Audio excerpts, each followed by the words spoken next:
Bagaimanapun sibuknya, tidak peduli bagaimanapun sibuknya pelayanan, saudaraku. Jam-jam berdoa untuk kekuatan saudara, persekutuan saudara intim dengan Tuhan, di mana saudara disegarkan, tidak bisa ditinggalkan. Amin. Sesudah saudara bersiap di pagi hari, semuanya akan menang. Ini namanya persiapan rohani, itu hidup berkemenangan dalam hidup sehari-hari. Hidup berkemenangan dalam pelayanan bersaksi. Bersaksi itu harus berdoa lebih dahulu, mengadakan terobosan lebih dahulu dalam doa. Direbut lebih dahulu jiwa itu dalam doa, baru bersaksi. Amin. Jangan asal maju saja bersaksi, saudaraku. Harus ada doanya lebih dahulu. Doa yang mengadakan terobosan, tidak doa biasa-biasa. Demikian untuk kebaktian minggu yang menang.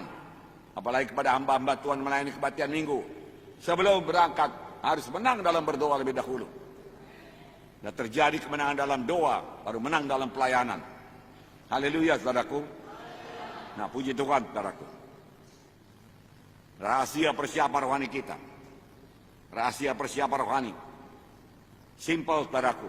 Saudara boleh mempraktekkannya. Saudara sudah memiliki, saudaraku, segala kebutuhannya, saudaraku. Mari kita lihat Tuhan Yesus, saudaraku. Saudara sudah memilikinya, tapi boleh jadi belum mempraktekkannya. Tuhan Yesus sebelum melayani, dia dibaptis dahulu dengan Roh Kudus. Lukas 3, saya bacakan 21-22. Ketika seluruh orang banyak itu telah dibaptis, dan ketika Yesus juga dibaptis dan sedang berdoa, terbukalah langit. Dan turunlah Roh Kudus secara rupa burung merpati ke atasnya. Dan terdengar suara dari langit, engkaulah anakku yang kukasihi, padamulah aku berkenan. Ini terjadi kepada Yesus. Tapi bukan hanya kepada Yesus saja. Pada waktu Yesus dibaptis, saudaraku, langit terbuka. Roh Allah turun sebagai merpati turun ke atasnya. Suara Allah Bapa kedengaran berkata, engkaulah anakku yang kukasihi, aku berkenan padamu. Tetapi ini bukan hanya berlaku pada Yesus. Ini juga berlaku bagi saudara. Waktu saudara dibaptis dengan Roh Kudus, saudaraku, Roh Kudus turun kepada saudara walaupun tidak kelihatan sebagai berlembaga sebagai seekor merpati. Dia turun dan tinggal dalam saudara sebagai penolong saudara, yang melengkapi saudara, yang mengurapi saudara, yang memampukan saudara untuk melayani dengan kuasa. Karena firman Tuhan berkata, kamu akan beroleh kuasa kelak apabila Roh Kudus turun ke atas kamu, dan kamu menjadi saksiku Yerusalem, Yudea, Samaria, sampai ke ujung bumi. Jadi guna Roh Kudus diberikan pada saudara ialah supaya saudara bersaksi. Haleluya. Supaya saudara bergerak maju, supaya saudara melayani. Haleluya, saudaraku. Banyak anak Tuhan pada hari Minggu, saudaraku, dia berdoa bersekutu dengan Tuhan. Haleluya, haleluya, muji, menyembah Tuhan. Dalam persekutuan yang intim dengan Tuhan, saudaraku, dan mendapat firman Tuhan, meneguhkan imannya, rohaninya, saudaraku, imannya, saudaraku, diangkat begitu tinggi, saudaraku. Tetapi selesai kebaktian, dia lupakan semuanya. Dia tidak berbahasa roh lagi, saudaraku. Saudara, dia tidak memperdulikan keadaan rohani, saudaraku. Bahkan menjadi duniawi sepanjang hari-hari berikutnya, saudaraku. Saudara, sehingga dia menunggu kebaktian minggu berikutnya, supaya dia bisa diangkat lagi. Karena dalam kebaktian minggu, selalu Roh Kudus bekerja. Itu sebabnya saudara dikuatkan. Jangan seperti ini. Saudara tahu yo-yo, saudaraku. Sebentar turun, sebentar naik, sebentar turun, sebentar naik. Jangan, saudaraku, Kristen seperti itu. Jangan. Besok tambah lagi persekutuan lebih intim dengan Tuhan. Haleluya. Siapkan, jangan merosot, saudaraku. Kalau Kristen yoyo tidak efektif dan tidak akan bersaksi, dan tidak akan memenangkan jiwa buat Tuhan, dan tidak akan bekerja buat Tuhan, dan tidak akan berkorban buat Tuhan, dan tidak akan memberi kepada Tuhan, lalu dia tidak punya hak apa-apa untuk menerima apa-apapun dari Tuhan.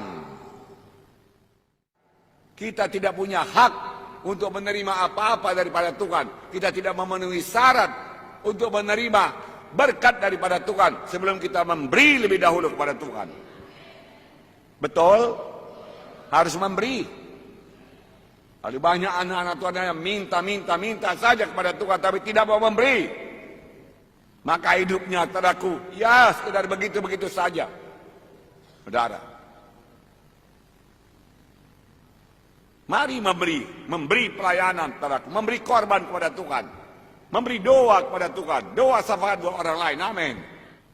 Tuhan ini selalu berjaga-jaga dan berdoa dalam hidupnya, saudaraku. Dia senantiasa bersekutu dengan Bapanya di sorga.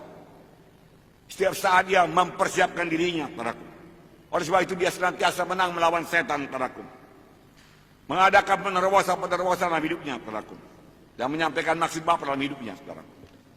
Setiap mana Tuhan harus melayani. Setuju? Pada waktu saya dibaptis dengan Roh Kudus, teman-teman saya berubah. Melihat saya berubah, heran. Melihat perubahan yang ada pada saya. Kok bisa dia begitu ya? Dia katakan. Apalagi ketika dia dengar saya melayani. Kok bisa dia ya? Dia katakan. Saudaraku yang kasih dalam nama Yesus. Setelah Tuhan Yesus dibaptis dengan Roh Kudus, saudaraku. Dia melayani. Sebelumnya dia tidak melayani. Apakah sebelumnya dia tidak berkata-kata? Dia berkata-kata. Apakah sebelumnya perkataannya tidak baik? Berkatanya baik. Saudaraku, baik. Lukas 4:26 berkata, 36 berkata, dan semua orang takjub. Lalu berkata seorang kepada yang lain katanya, alangkah hebatnya perkataan ini. Sebab dengan penuh wibawa dan kuasa, ia memberi perintah kepada roh-roh jahat dan mereka pun keluar. Pelayanan Yesus penuh dengan kuasa. Dia mengusirkan roh jahat daripada seorang anak. Dan orang-orang takjub. Ini terjadi setelah dia dipenuhkan dengan Roh Kudus. Penuh kuasa, wibawa. Kalau sekarang orang berkata maunya pelayanan saudara, penuh urapan, penuh kehidupan, penuh kekuatan, penuh kemenangan. Haleluya. Karena itulah yang diberikan Roh Kudus. Akibatnya 37 berkata, tersiarlah berita tentang dia kemana-mana di daerah itu. Tersiar berita tentang dia kemana-mana di daerah itu. Tidak usah pakai advertensinya itu.